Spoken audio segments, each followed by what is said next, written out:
3 reasons why Kobe Bryant is the best basketball player in the world. Hey guys, welcome back to Sports Crazies. Today we'll talk about why Kobe Bryant was the best basketball player in the world. Let's head into it. Number 3, a global competitor. Bryant took a unique path to the NBA, moving to Italy where his dad played pro ball, and idolizing European basketball and football stars there, before coming back to the US when he was about 8 years old. Whether he knew it or not, the taste of the world outside America would shape the man and the player who would change the makeup of the sport. Bryant could speak fluent Italian, owing to his living in the country for 2 formative years. Stessa cosa.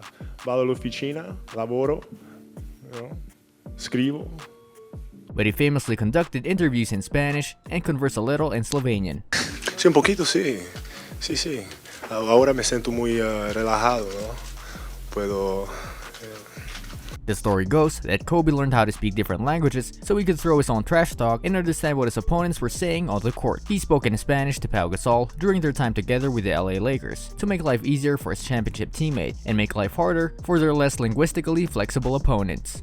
Even earlier this season, budding superstar Luka Doncic was preparing to throw an inbounds pass when he heard someone courtside speaking Slovenian. Turning around, expecting to see a countryman, there was Kobe, beaming back at him. The ensuing dab from the last Mamba to one of the new ones was a beautiful passing of the torch moment.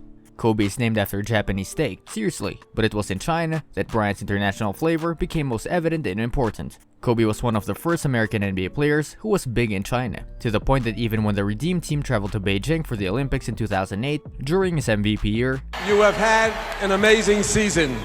Your team finished atop the most intensely competitive." The Americans had support from the locals, as well as the traveling Stars and Stripes Brigade. Bryant was at the center of former NBA Commissioner David Stern, who also died earlier this month, and his plan to grow the game into a global force. And while the NBA's connection to China saw it run headlong into an international incident last year, from a purely basketball perspective, China has been a gateway to the rest of the world for the NBA. While LeBron James is synonymous with Cleveland, and Jordan is impossible to separate from Chicago or North Carolina for you college fans, Bryant doesn't belong to any one place. LA can claim him because he spent his entire professional career there. Philadelphia is where he was born and went to school. His love for the game flourished in Italy, China, Japan. Kobe made the world his own, and the world loved him for it. Number 2, Mamba mentality and the next generation. Bryant was a one-man wrecking crew. For most of his successful seasons, he was always part of a tandem, but that was just for the first 47 minutes of a game. Come the 48th, winning time, it was Kobe's ball, and everyone else could get out of the way. In the years between Shaquille O'Neal's departure and Pau Gasol's arrival, Bryant famously had some dodgy rosters around him, and that was where the legend of Mamba mentality really flourished. Kobe gave himself the nickname of Black Mamba for the snake's ability to strike with 99% accuracy at maximum speed in rapid succession. No doubt, giving yourself a nickname is corny as hell, but the Mamba of it all has taken on a life of its own. Mamba mentality is a trait few possess, and those on your team may rather you not possess. It could be maddening to watch your teammates score 81 of 122 points in a team sport, as Kobe did against the Raptors in 2006. It could be maddening to watch someone so self-possessed and so focused on winning to the point that they will slap a teammate's broken thumb at practice because they think that player is just slacking, as Kobe did to Nick Young during scrimmage.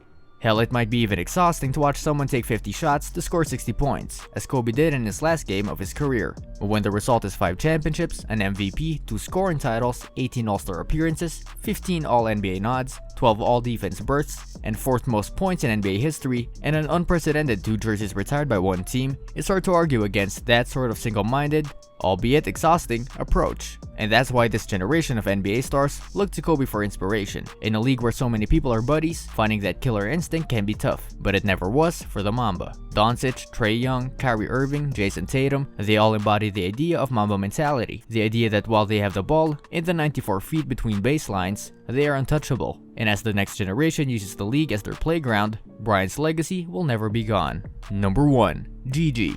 As much as he shaped the next generation of men's players, it seemed he could have had even more of an impact on the women's game. When news of Kobe's death broke, college superstar Sabrina Ionescu was preparing to play a game. She was clearly heartbroken as her Oregon team lined up to take the court, but fittingly, fought through that pain to top the scoring and win the game for her team. WNBA legend Diana Taurasi was dubbed the White Mamba for her Kobe-esque play and foul-mouthed trash talk. Only this week, Bryant said Taurasi and fellow WNBA stars Elena Del Don and Maya Moore could cut it in the men's game. So it's no surprise that Bryant relished the chance of raising the next generation of gun girls. Kobe had 4 daughters and told stories of people talking to him about how it was a shame he didn't have a son to carry his legacy in the NBA. And while he certainly could have pointed out the innate stupidity of that supposition, his second eldest, Gigi, don't need anyone speaking for her. "I got this," the 13-year-old would say, and that looks certain to be true. Many Lakers home games this season have featured Kobe and Gigi courtside, but it wasn't just watching and enjoying the novelty of sitting on the court while some of the best athletes went about their business. The Bryants were in constant conversation, dad leaning over to daughter to point out pin-down screens and heads-up plays, daughter asking why X-player chose to pick and pop rather than pick and roll. When Luka dapped him, Gigi was there. When Gigi played, dad was there coaching.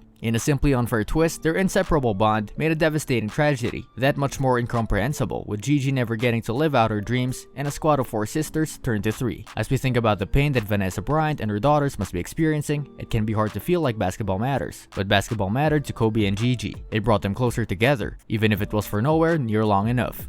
What do you think about Kobe Bryant? Do you agree that Kobe Bryant was the best basketball player? Let us know in the comment section. This brings us to the end of our video. I hope you enjoyed it. Hit like if you did, and don't forget to subscribe to our channel so that you don't miss any of our videos in the future. Also, watch the 2 videos that are on your screen because I'm sure you'll love them. With that, I'll see you in the next video.